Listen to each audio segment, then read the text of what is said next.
didn't even get to bronze.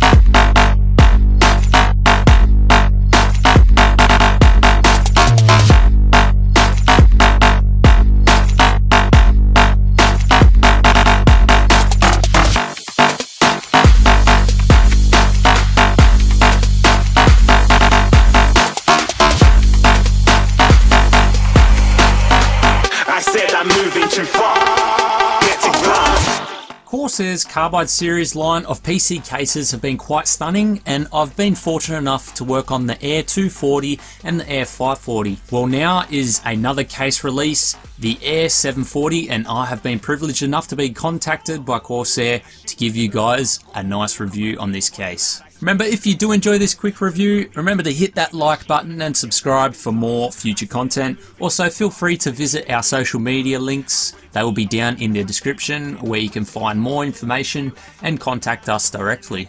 So Corsair prides this case in being a high airflow mid-tower case. The design is meant to allow for outstanding cooling by making dual chambers which house the power supply and the drives in the back, keeping the front section free for good airflow for your main components. On the front of the case you'll find dual USB 3.0, headphone, mic, power and reset buttons. Taking a look at the inside of the back of the case, you can see that the back panel simply slips off by releasing 2 thumb screws and then pulling the panel off. Inside you'll find 4 slots to house your SSDs, and you'll also find some slots to house a couple of hard drives. Your power supply will also slot into place, and you simply remove the thumb screw and adjust to accommodate for the power supply length. And let's not forget the amount of room that this case has to offer for extreme cable management. So the back panel of the case is a nice clean design with the fan grille actually routed flush into the case, and it has plenty of holes for easy ventilation. Now, one feature that really caught my eye about this case is the front case window. It's actually on hinges and has a latching lock. I wish that they implemented this design onto the back as well. Just makes it much easier to access the different components, and you're going to be fiddling with the front and the back as well because all the hard drives are in the back as well as your SSDs. So implementing this design would have been something that I would have preferred.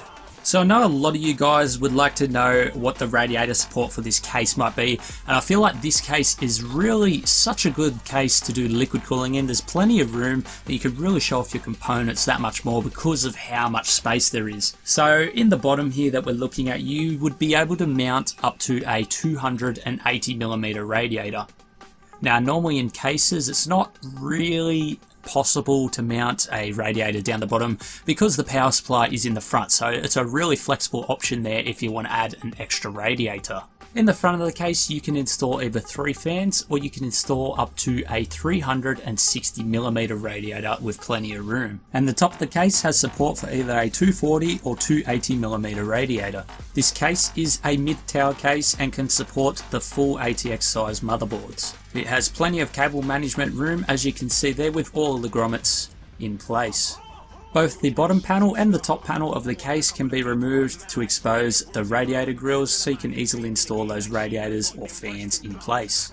These are simply removed by undoing 2 thumb screws and then sliding them off. These sections do not come with a magnetic fan filter like the front section does. However, this is probably due to the fact that you'll be pushing air out of the case instead of in, therefore dust will not be seeping in apart from when the case is turned off.